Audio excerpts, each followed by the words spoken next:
This is the Read, Write, and Create podcast, the podcast where you get a bite-sized session of creative writing coaching from me, Lori L. Tharps. I'm an award-winning author of both fiction and nonfiction, a journalist, and a former college professor. I've spent more than 20 years writing, teaching, and coaching creative writers, and I created this podcast because I want to help as many BIPOC writers as possible get their stories out of their heads and into the world. Are you ready? Let's go.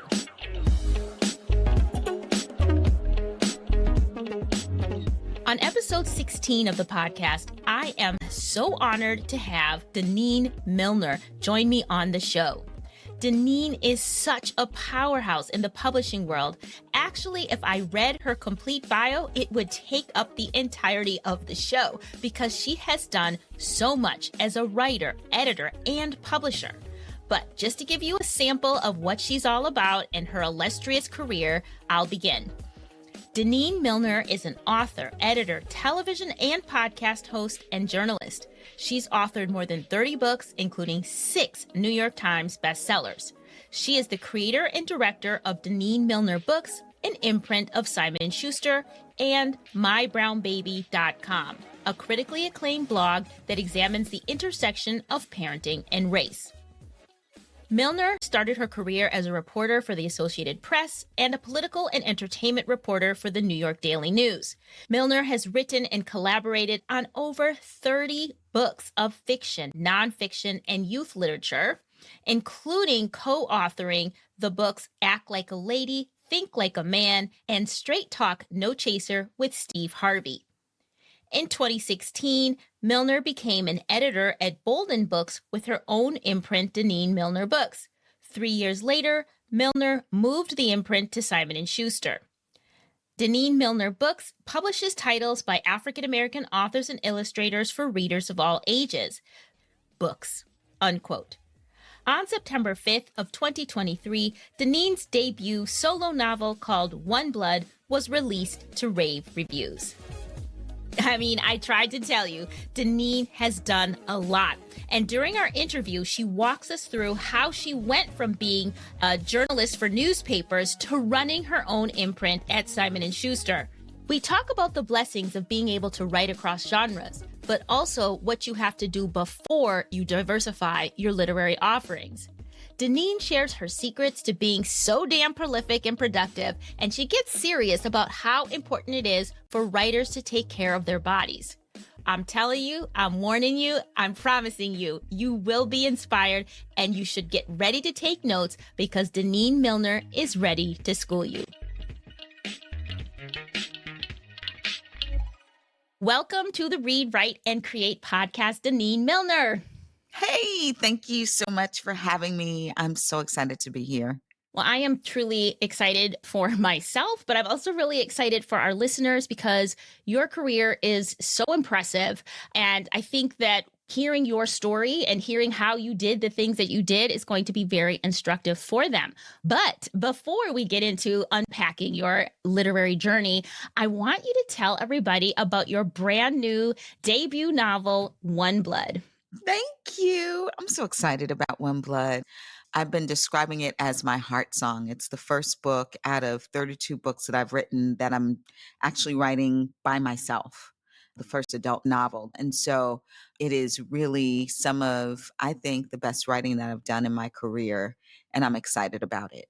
So One Blood is about 3 women connected through adoption. One who is the birth mother who has her baby taken away, the second who is the mother who raises that baby, and then the third, the baby as a mother and woman in her own right. And what these 3 women are trying to do is to learn how to live their lives fully in the way that they choose to live their lives, despite all of the different isms that kind of paint them into the box. And by isms, I mean racism, classism, colorism, sexism, all of those things just conspire to push them deep, deep, deep into the recesses of where they don't want to be. And they're trying their best to figure out how to be mothers and wives and women and friends in a way that they choose to be, despite that the world conspires to make them be something they don't necessarily want to be. It's a powerful novel. I read it. I don't even want to say I read it. I consumed it in like one binge, if you will, using the terms of today. I literally binged the whole book, reading each woman's story. It was so powerful. And I could spend the entire episode talking about it and asking you questions about it, but I'm just going to put it out there that People magazine said that One Blood was one of the best books to read in September 2023. So if you don't believe me and you don't believe Denene, because, she wrote it, take the advice of People magazine and get a copy of One Blood, because I guarantee you it will move you. It will leave you it's the kind of book that leaves you literally like laying on your couch, like, whew. Wow, like you feel like a tidal wave washed over you because it's so full of emotion, and it's like an epic. It's like a Black woman's epic story, even though it's three women, but it's still a epic story of Black womanhood in the United States. So kudos to you, Denene. It is really a powerful book, and what a way to come out the gate. It's book number, 32? Yes, I'm so excited. Thank you so much for saying that because, when you're a writer, you put your head down in your notebook or your computer and you just write your heart out, you spill it all over the page. And then the thing that you hope is that people will understand where you went with it, what you were trying to do. And so, I can never tire of hearing people say that they understood what it was that I was trying to do and that they liked it. I mean, I think that's what every writer wants to hear, right? And so I'm excited about that. And yes, it is, 32 books in. It is it's my heart song. I also just want to mention to people listening, and yes, I'm bigging Denene up because she deserves it, but it's not just People magazine, me and Denene, who think this book is powerful. Your book was translated like at publication. I mean, it wasn't like, oh, it was doing well in the US after 10 years, so they decided to publish it in France. Tell the people, Denene, tell the people what other countries One Blood is simultaneously coming out this fall and starting way back in the summer of 2023. Tell people where else it's being published and in what languages. It is published right now in German, French, in the UK, and here in America. And then it will be published as well in Spanish, in Hungary, in Japan, and China. Wow. Yes. So, okay, again, we'll have Denene come back on another episode to talk about foreign rights, because that's a whole nother thing. But what I want you all listening to take away from that, because if you didn't pay attention, Denene said that this is the story of three Black women. And once upon a time, they told us that nobody cares outside of the United States about Black stories, that if you write about Black people, you couldn't even put a Black person on the cover of your book, much less expect a quote unquote mainstream audience to want to read your book. And Denene just told you, she just mentioned, I think, a country in almost every continent, right? So tell me just a little bit about how that makes you feel, Denene, that your work is being solicited by people in other countries. You as a Black writer, you who has always been a Black writer and has been supporting Black literature. It's wild. I'm sitting here and I'm looking at the four that came out and just seeing the covers and working with the publishers in other countries and having them tell me that they really like the story and then having their teams put together a package that speaks directly to their audiences in their countries, but is my story that's being presented to them is just nuts. It's nuts to talk to a foreign translator, like a French translator, and she, look at my words and turn them into the gorgeous French and gorgeous Spanish and gorgeous German. It's something else. And each one of the books has, so far, of the four that have come out, each one has their own specific cover. Each one of them has their own specific flavor. Each team approached it from the perspective of what they thought their audience would like, but also what the translation meant for them. And so the covers are just fascinating to me. The French one is just one woman, but she has like all of these different colors to her. The German one is this beautiful woman with a head wrap and all these gorgeous flowers. She looks like a piece of art. It really does look like a piece of art.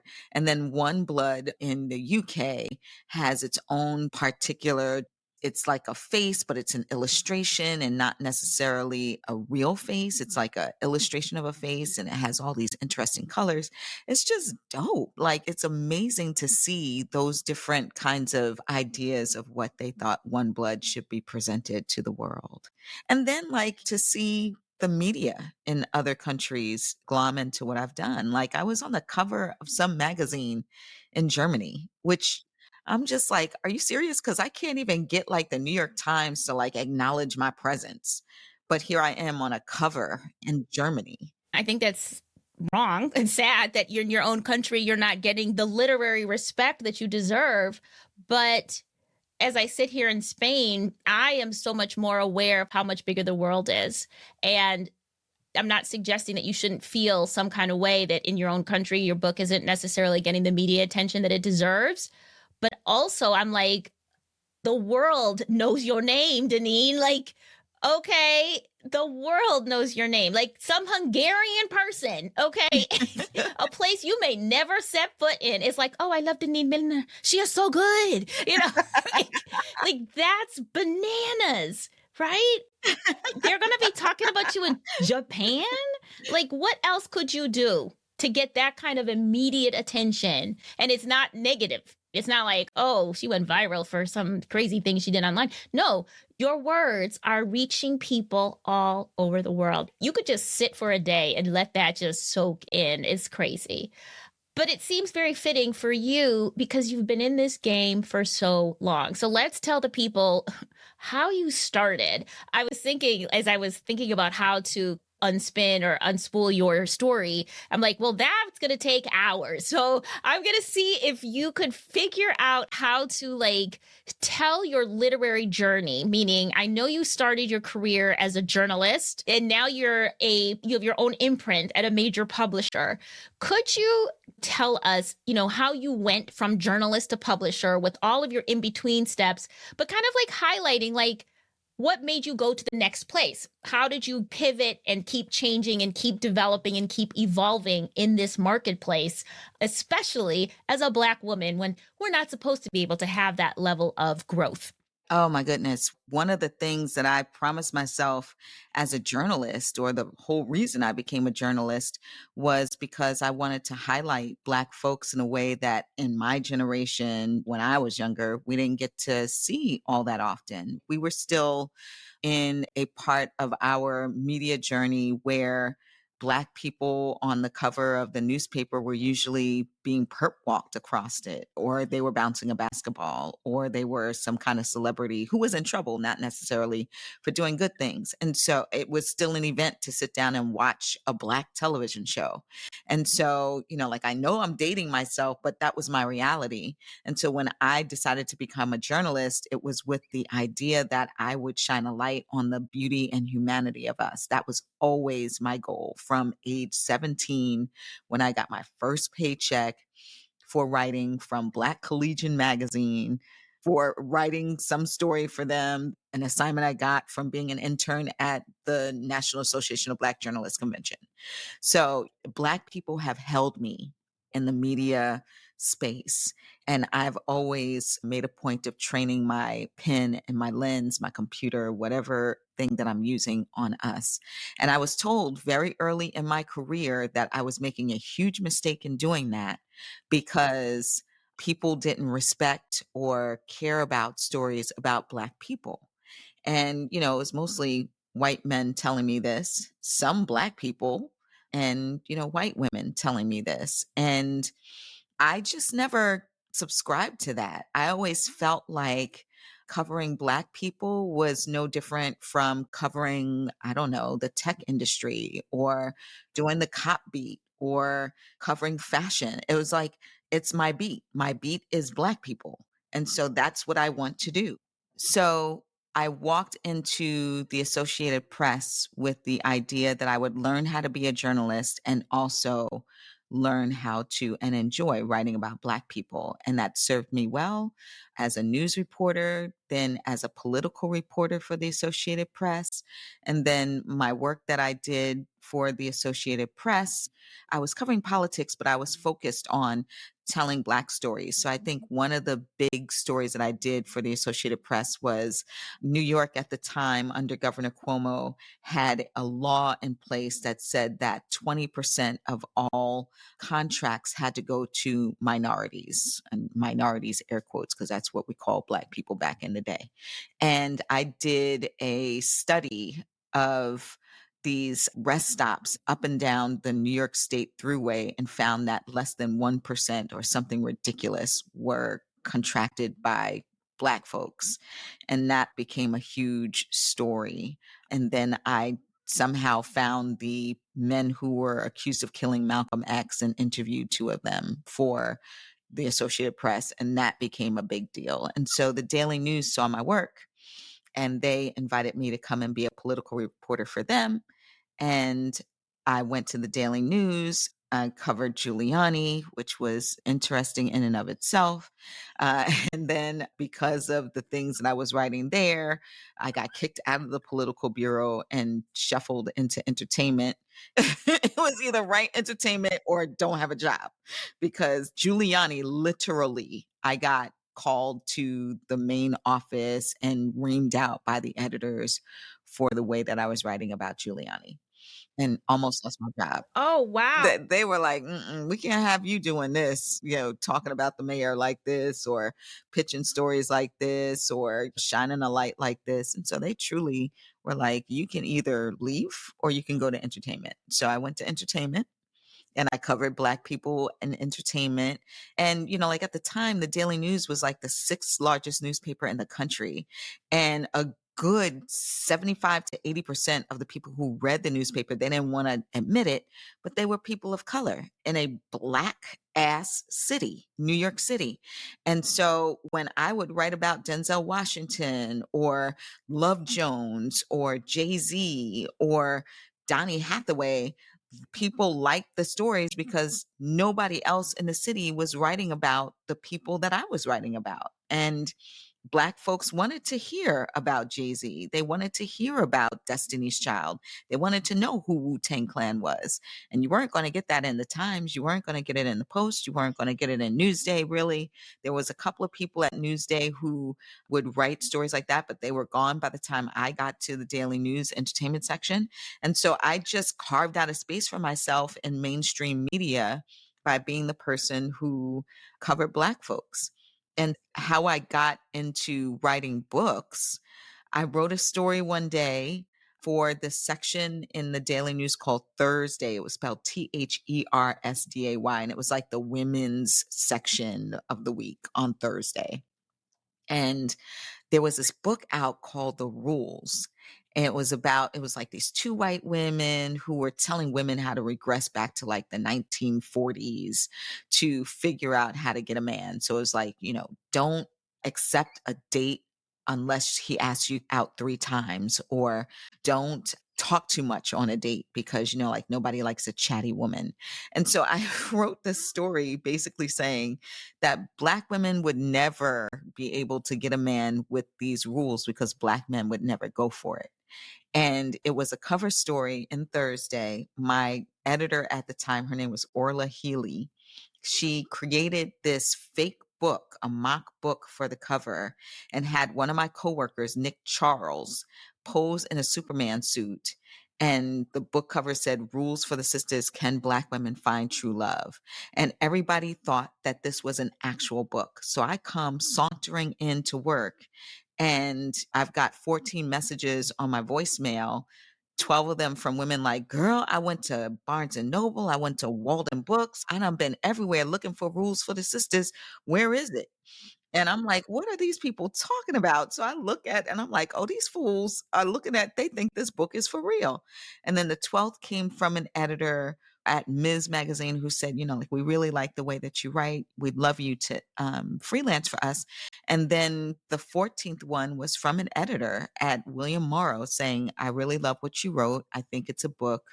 Would you be interested in writing the Black rules? And I was like, yeah. And I had a book deal by 3 o'clock that afternoon, Wow. and an agent and a book deal, and went off and, had a month to write this book. Oh my gosh. Yeah, I had to, because they were trying to capitalize off of the heat that was on the rules. It was on Oprah like every 5 seconds. And, it was in all the newspapers and the magazines. And so they really wanted to capitalize off of that. So they gave me literally a month to write that book. And so I went on ahead and I wrote it, I think, in 2 weeks, because like the first 2 weeks I was like eating Haagen-Dazs and watching Oprah. And then, then it was like, oh, you got a book to write, fool. Like, get to it. And I wrote that book, and then all of the other books came after that.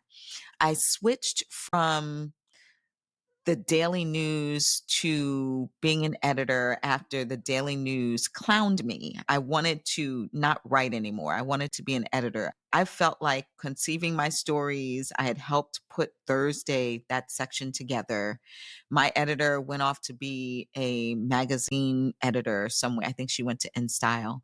And so her position was open. And I was like, this is natural. I'm writing the whole issue anyway. And I'm the one who is conceiving all of these cover stories. How about I be the editor and let somebody else do the hard work? And I'll never forget walking into that office and saying I wanted to throw my hat into the ring. And the woman who was in charge at the time looking at me and saying, well, we're going to need a resume. I had been working there for 8 years, and she said, I need a resume. And so I was like, okay. So I went and I whipped up a resume and gave it to her. And she literally held it like a dirty piece of tissue between her thumb and pointer finger, and, kind of waved it in my face and said, you don't have the experience and the know-how to be an editor. So, and she like literally laughed when she said it. Like, she laughed me out of her office.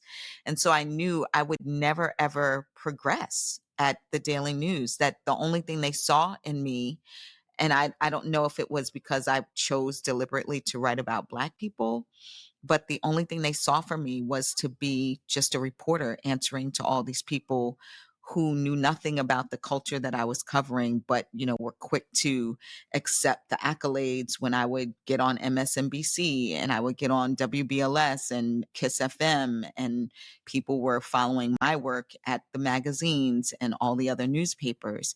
And so I needed to get out of there. I ended up being an editor at Honey Magazine.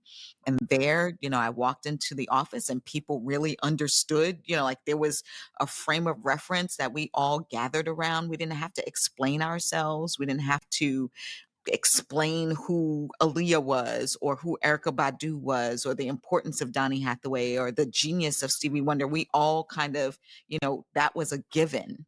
Our job was to shine a light on the beauty of young Black women and the culture that they reveled in, and to create or to nurture young writers, which is something that I always loved.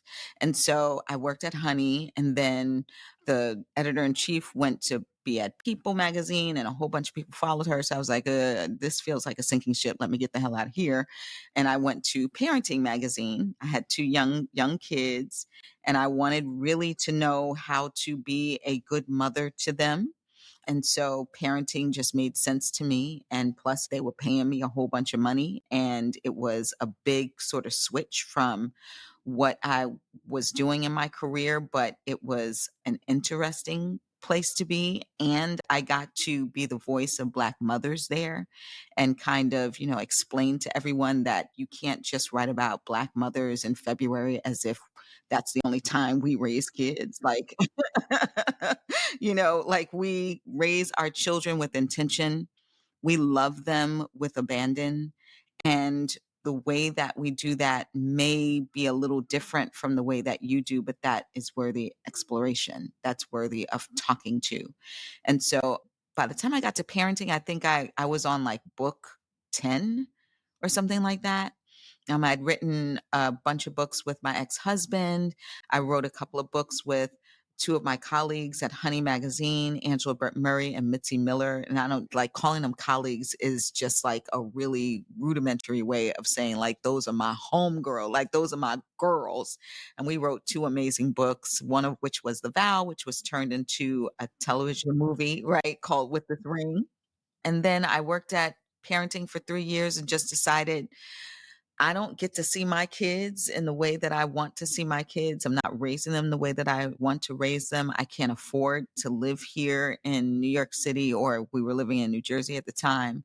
And so my husband at the time and I decided that moving somewhere where we could afford the lifestyle that we wanted to give our kids and I could actually have time to be the mother that I wanted to be, that it was a smart move. And I had enough connections in the industry and enough book deals under my belt and the energy and ideas to keep writing books that moving down south made sense. And so we moved to Georgia. And the second that I got here, I got an entree into writing for other people. I got here and I did a story for Essence, I believe it was. It was on Nene Leakes and another woman, Lisa Wu from The Real Housewives of Atlanta. And Essence wanted me to write a story basically about their overcoming domestic violence. And the story ran in Essence. An editor saw that story, reached out to Nene Leakes to see if she wanted to write a book, a memoir. And she called me and she was like, girl, is this for real? Who is this lady? And I was like, oh, no, it's for real. And that's a heavy hitter. It was Dawn Davis from, I believe she was at HarperCollins at the time. And Dawn pitched Nene Leakes a book, and I ended up writing a proposal for Nene. She sold it to someone else, and then I ended up writing the book for her. And that gave me the entree into writing celebrity memoir. And at the same time, Andrea Pinkney, who is a legendary children's book editor at Scholastic, she had me ghostwriting children's books and then introduced me to writing YA. And Mitzi and I partnered and wrote some YA books, all of which happened because I was in Atlanta. They wanted a book series for teenagers that was like the Black Gossip Girls, and they wanted it to be set in Atlanta. So they were looking for an Atlanta writer. They reached out to Mitzi, and Mitzi was like, girl, you want to do this? Because they're looking for a writer in Atlanta. I was like, hell yeah. So I got that series because I was in Atlanta. And then that's how Steve Harvey ended up in my lap. Dawn Davis, who she had edited The Vow, she had thrown out this idea to Nene Leakes. She came back to me and she was the one who was like, Steve Harvey's looking for an Atlanta-based writer for his books. Would you be interested in doing it? And I said, yes. And that's how I ended up writing the big books that opened the door for all of these other things. So, I mean, that is like a long-winded way of telling you how I kind of wound my way through journalism and magazine editing and into books. Well, I'm glad people could hear that. There was such a clear pattern in your story. It's almost like you're a butterfly being turned back into a caterpillar every stage of the game, because you would find yourself someplace, learn as much as you can, hit a ceiling or hit a wall based on different circumstances, and then metamorphosize, come out as a butterfly and fly to the next spot and do your thing there. I think it's really important for people to hear that you took what you could at each place. You worked as hard as you could in each place. And also you kept your focus though. And that's the difference between bouncing around. Like, you weren't bouncing around. You were very clear that at every stage of the game, you were going to do Denene's thing. You were going to be telling stories about Black people, whether you're doing Black celebrities, whether you're doing Black parenting, whether you're doing Black entertainment, whether you're doing Black political stories. You are the through line. And it sounds like you also were building skills on top of each other as well. It wasn't just like, I mean, again, people listen. It's not like she was like, I was in the right place at the right time. I had no skills, but they just said, oh, she's in Atlanta.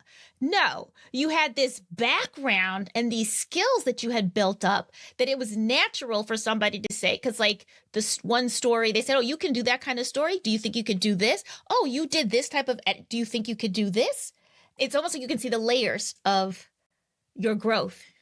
That was exactly it. And just as much as people were telling me that focusing on Black people would be like my demise in the industry, people were also quick to say what you could and couldn't do. So, like, if you were writing for a newspaper, obviously you can't write for a magazine because that's long form. And if you wrote for a long form magazine, obviously you couldn't do radio because you're a writer. You can't really conduct yourself on a radio show or a television show. If you are writing for a newspaper or a magazine, you can't be an editor. Like, what? There's a different skill set for an editor. You're working at a Black cultural hip hop magazine for women. What does that have to do with parenting? Right? And then parenting, what does that have to do with blogging? And then what does blogging have to do with writing books? And what does children's books have to do with YA? Picture books have to do with YA. And how are you writing YA and writing celebrity memoir and writing novels and writing advice books and doing this, that, and the third? I just hated when people tried to paint me into a box and say, this is the only thing that you're capable of. It would drive me nuts. And so I would be like, maybe for you, but not for me.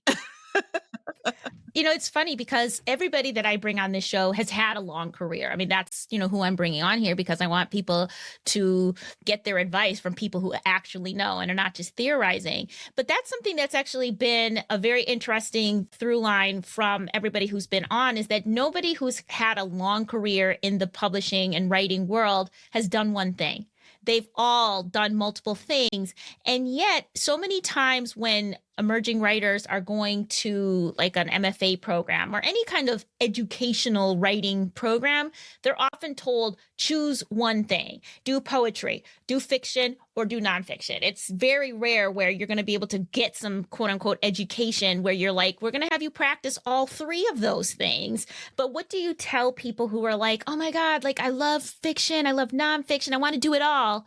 How do you advise them, though, to approach this idea that, again, you don't have to pigeonhole yourself, but maybe start here or maybe not? What's your thought about that when people say like, yeah, but I don't want to do everything? Well, you have to be able to sort of get your entree on one thing, right? And focus on that one thing and do that one thing well. Like, I started as a news reporter and a news reporter slash political reporter slash entertainment reporter, but my job was as a journalist and figuring out how to find out what the facts were of the story, to be able to determine beginning, middle, and end, to find experts, to figure out how to lay that story out in the genre that I was asked to write it in. I became an expert at that. And then after I became an expert at being a journalist, then I decided to be an editor. And after I became an expert at that, then I was okay with leaving that and going and being a freelancer, but only after I built this incredible ecosystem of editors who were willing to get me work in the different genres that I was able to write in. And so it's like you have to master the one before you can start doing it all. At least I feel like you do. And so it's okay to be a poet and then write a novel. Once you get your foot into the door with your choice and you master your choice, you can always then continue to build on the other choices that you want to make and then transition into those.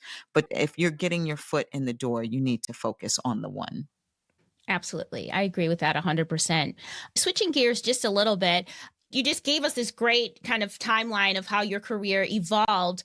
And you mentioned, at this point, I think I'd written X amount of books and then I wrote these books.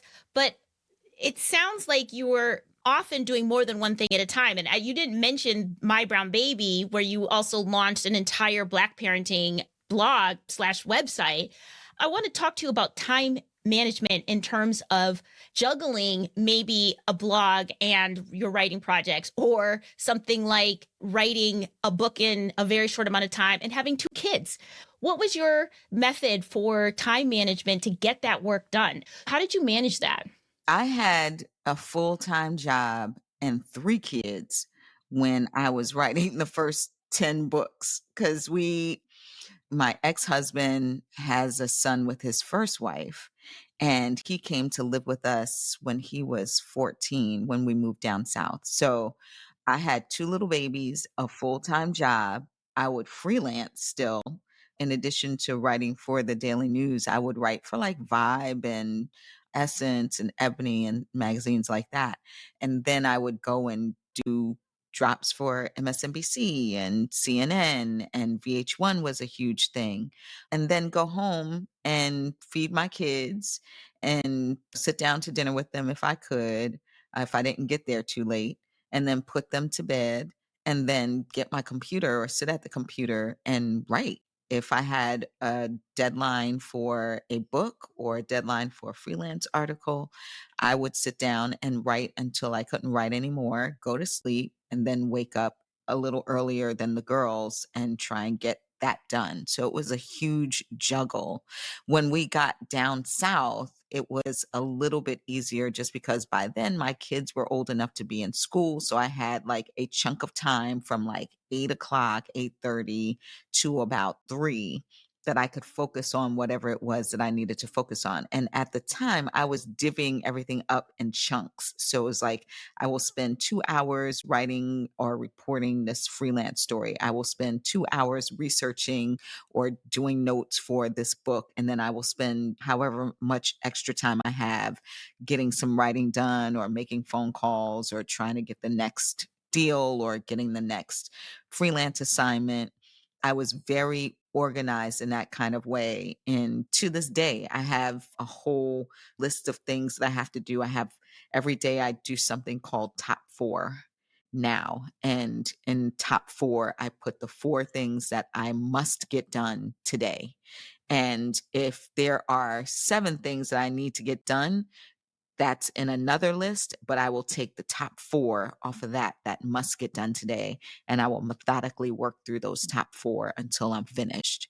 And then, like I'll give myself some grace. Like after the 4 are done, I don't feel compelled to get to the other 3 things on the list because guess what? I worked through those 4 things and I'm nobody's slave. And my boss, as demanding and bitchy she can be, sometimes I just have to tell that heifer, listen, I'm tired and I'm gonna stop now. So so I'm much better today than I was when I was younger, but it's always been a list of things to do. When I was on deadline for my books, my kids, they were a little older. And so, I mean, I was pregnant with Mari when I was out on tour for like my second book or third book. So she was born and Lila was born into a working mother who needed quiet when it was time to write, who would be away to go and do book signings and such. And if I could bring them, I would. But if I couldn't, then they knew that mommy was going to go away, but she would be back.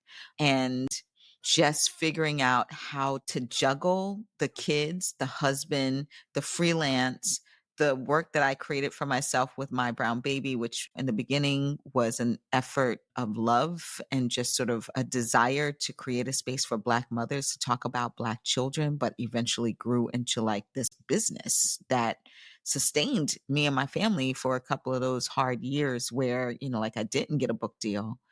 Learning how to juggle that really was about organization. And then writing books with celebrities, those deadlines could be killer. Like, the 2 books that I wrote with Steve Harvey, I wrote the first one, Act Like a Lady, Think Like a Man, we wrote in 6 weeks. The second one we wrote in like 3 months or something like that. Something, I don't even think it was 3 months. It was more like 2 months, something like that. Getting that done was no joke. And it required me to I did Nina Leakes' book in 28 days with that crazy woman. I did that book in 28 days. And when I say 28 days, I mean interviewing her, writing the chapter, giving it to her to edit, her giving it back to me making the changes, the edits, and then giving it back to her and going through that whole process until we had a whole book in 28 days. That is not something that is for the faint of heart or normal. You know what? Let me just pause you there for a second because I don't know if you can answer this question, but I really like to get into mindset with writers because you can tell someone, be organized. You can tell someone, you got to get up early and stay up late or do this, do that. But there's really got to be an understanding of what kind of mindset, because writing is so full of disappointments. It's full of, nobody can do it for you. If you've got to write this story, this book, guess what? You have to write it. And again, there would be even more writers in this world if more people could master the mindset that's required for this very interesting work. What do you think is your secret to success? I hate to sound so cliche, but what do you think it is in your mind, like in your personality, that allows you to make this happen?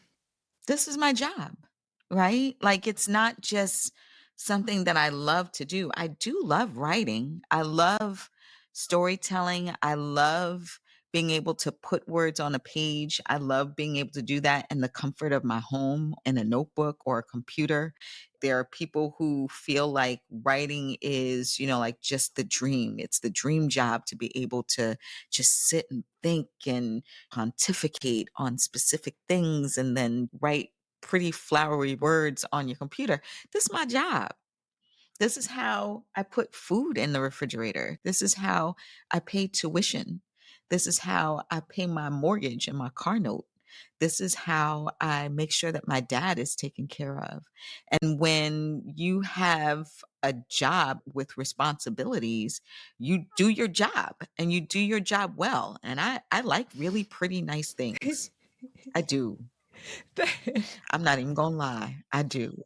And so, I have to do my job and I have to excel at my job, not because I have some kind of big ego that requires, like me to be front and center of attention and have accolades and people clapping for me. Actually, I'm an introvert. I don't like being in front of people. I don't like standing in front of crowds. I do it. And when I'm doing it, it looks like it's fun for me and natural for me. And that being on a stage is what is great for Denene, but I really do hate it. But I do it because it is a part of my job.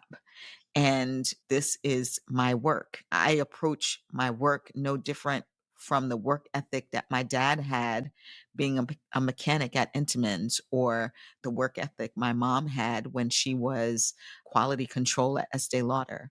This is my job and I'm supposed to do it well. Simple as that. It is simple as that, isn't it? And I think that's what people often get wrong about writing, is that like, oh, I don't know if I have the time to, or I don't know if I can find the time to, or whatever it is. If you want it to be serious, if you want the writing to sustain you, then you have to treat it like a job, because that's what it is. I'm curious, Denene, like on this podcast, I often talk about our literary ancestors. And I'm just wondering, is there an author, a literary ancestor that you look up to or model your life after or are inspired by? Oh goodness, there's so many. I love Zora Neale Hurston because she was dedicated to shining a light on our lives, and not just the kind of light that everybody wanted or expected her to shine a light on. Like, she went down south and she shone her light on the people who society forgot, who Black people in very particular positions decided were not important or were embarrassing in some kind of way, or who didn't deserve a light because they didn't do the spectacular things that they did in the places that they did them. And so I really, really, really, love that dedication that she had to shining a light on Black people in our entirety, not just what we thought we should show. She showed what was beautiful about the things that people didn't necessarily want to see or didn't think it was important to see. She showed the importance of those things. So I'm hoping that my work is following in those footsteps.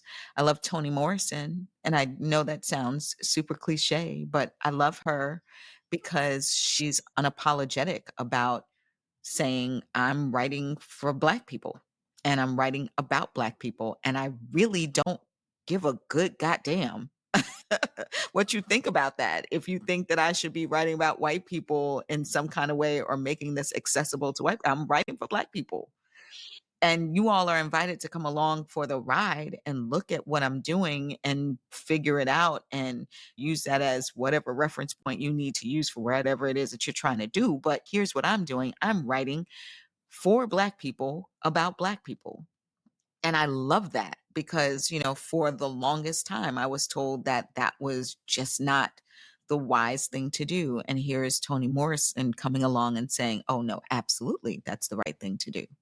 So she's someone that I love. And then, I'll say, I really, really, really loved, and I know this is going to be left field, but the voices of the New York City columnists from back in the day, like the Jimmy Breslins and the Pete Hamills, the Dennis Oh, I Hamills. love Pete Hamill. Oh my goodness. The way that they just told a story, the way that they were dedicated to turning things on their underbelly and just really exposing those underbellies to readers so that they could understand the importance. It was very much like a Zora Neale Hurston kind of way of looking at New York City. And Zora had her voice, Toni had her voice, these men had their voices, and they were very distinctly New York. And I grew up as a journalist in the tutelage or in the shadow of those men. And they were the ones who I fashioned my writing after. They were the ones whose voices I just loved. And I wanted a specific voice too. I wanted you, when you opened up a story in the Daily News, I wanted you to know from the lead that it was Denene, without looking at the byline, that Denene wrote it, because that's how Pete Hamill's work read. That's how Jimmy Breslin's work read. And so those are ancestors that I pay homage to too, because they were the ones who literally raised my voice. They're the ones who convinced me that it wasn't enough to just go in and report the story and then write the facts, that you had to have some swagger about you. Thank you for bringing it up, because usually everybody says Toni Morrison, Zora Neale Hurston. Understandably, I don't think there's anything. I mean, it just, of course, they are like fairy godmothers in this world. But it's great to hear those New York, I think of like gruff voiced journalists. That's what I wanted when I thought about being a journalist. Those were the guys, right? And, so that's great. I love that. The last question I'm going to ask you, because you've had this super long career. We talked about community. We talked about the kind of nuts and bolts of how you made these things happen. Last question for you is, do you do anything physical to help your body stay in shape? Because very few podcasts about writing spend time talking about what your exercise routine is. And I don't mean like, do you jog? I mean, do you do things to keep your body in shape? Because if you're turning out books in a month, girl, backs, shoulders, necks, carpal tunnels. Thank you for saying it. You have absolutely no idea how hard it is and what it does to your body to work like that. I wear glasses right now and I can barely freaking see because I am constantly in a computer. I am constantly in a book. I am constantly on my phone, and not to scroll Instagram. Like, it's my job to stare at a computer. It's my job to stare at a book. It's my job, as I'm a publisher. I have to look at artwork. I have to constantly edit. I'm constantly looking at manuscripts, reading them on the computer. One book gets read 6 times. So if that book is 400 pages, it gets read 6 times, not for fun, but to look for mistakes and to make sure that every word is and every comma is in its place. And writing a book in 6 weeks requires me to ignore my kids. It requires me to not eat right. It requires me to be sitting at my computer for hours and hours and hours on end with carpal tunnel, hunched over. I have issues with 5 of the discs in my neck because of the way that I hunch over a computer or a laptop. I have carpal tunnel in both wrists. It is no joke. And so I'll be 55 in October. I have to get up from the computer. I have to take breaks. I have to give my eyes a rest. I have to be clear about my posture. I have to go and get massages. That's not for me to like go and flex and be like, oh, girl, just go ahead and work that knot out. Like, no, I have to have massages. At some point, I was doing medical Pilates to like get my posture correct, to strengthen my core and my back and my butt and learn how to walk properly and learn how to sit properly while I'm writing so that I won't further damage the vertebrae in my neck that I've ruined from hunching over. Even while we were sitting here talking, I felt myself hunching over like this. And I saw myself in the screen and I like purposely did like this because, it's natural for me to just hunch over like this. And so I get massages. At some point, I was doing medical Pilates. I had to stop that because the pandemic came, and then sis went and had two babies and got married, and now she's not doing it anymore. I want her to go ahead and raise these babies so we can get back to it. I work out at least 5 times a week. I do strength training just because I'm keeping it a buck. I'm going through menopause, and to keep all of the symptoms at bay, or at least a lot of them at bay, strength training has been a godsend for me. Working out has been a godsend for me. I do strength training 3 times a week, and I do like a HIIT class 2 to 3 times a week. They be trying to kill me up in there. I walk away like, like somebody just beat my whole body with a hammer, but I wake up the next morning and I feel stronger so that I can sit at this computer and do what I need to do. And then another exercise that's deeply important to me is just taking in art. So it's going out to the museum or going and just touring murals around Atlanta. I live in Atlanta and there's like the city is full of murals, or walking the Beltline and seeing artwork that way, going to art galleries and seeing art. I love art. So some people will spend their money on red bottoms or, Birkin bags. I spend my money on artwork, so I like to go out and see what people are doing and really kind of examining what they were trying to say when they made that art, because that then inspires me and my art. And so, like that's an exercise. And then like going out with my friends and just enjoying a concert or going to a park. Tonight, 3 of my friends are going out. We're going to some kind of midnight market or something where there's going to just be food vendors and bars and different people selling things, art and such. And we're just going to go out and just sort of see how other people combine art with their work and just be fulfilled by that. That's an exercise for me. Listening to music is an exercise for me. I fell in love with the written word looking at lyrics on the liner notes of albums, specifically Music of My Mind, Stevie Wonder, Superwoman, trying to figure out what he was talking about in that song. And looking at the words is what made me understand that people could convey emotion, not just through the music, but specifically the words. And that's what made me fall in love with the written word. So I am constantly listening to music and trying to hear what the youngins are talking about and, appreciating what the legends have talked about. In my next life, I'm going to be a DJ, but right now, I really love how music moves me. That's an exercise in and of itself, to like be in my kitchen cooking a good dinner for me and my daughter and just really listening to music and really understanding what they're trying to convey and feeling it deep in my gut. Like that's what I want my words to do for people when they read my books. Oh, gosh. So I'm going to have to put all of this in the show notes, like lessons from Denene, because what you just said right there, you got to take care of your physical self, obviously, but this is also part of taking care of yourself, listening to music, seeing art, just going out, being social, because writers, we can't get our ideas from an empty vessel. You cannot be inspired. I mean, maybe you can sitting in your living room. I'm not going to knock it. Some people got that kind of interior life. But for the most part, we have to feed our creative selves with creativity. And I'm trying to help as many BIPOC writers as possible get their stories out into the world and to nurture a community of BIPOC writers. And it's not just, how do I craft a beautiful sentence? Like, that's not going to get you the career.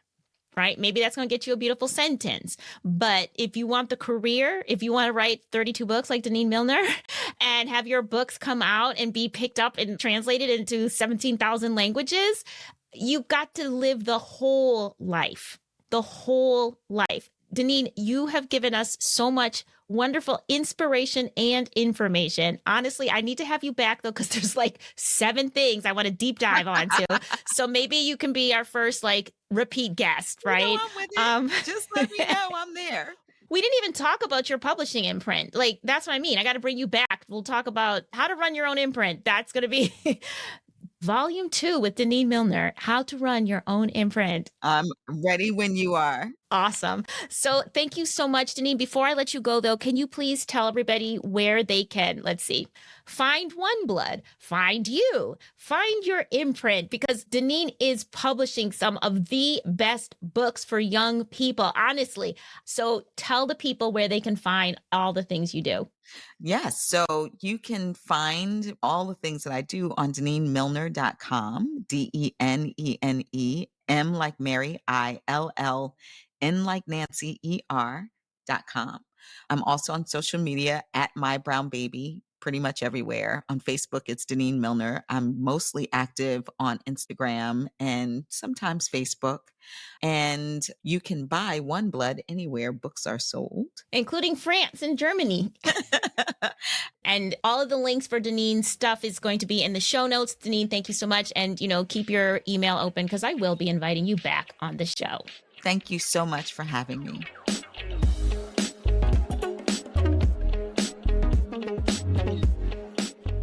All right. I hope my conversation with Denene left you inspired and motivated to write. I hope you feel a deeper connection and commitment to your literary projects and practice.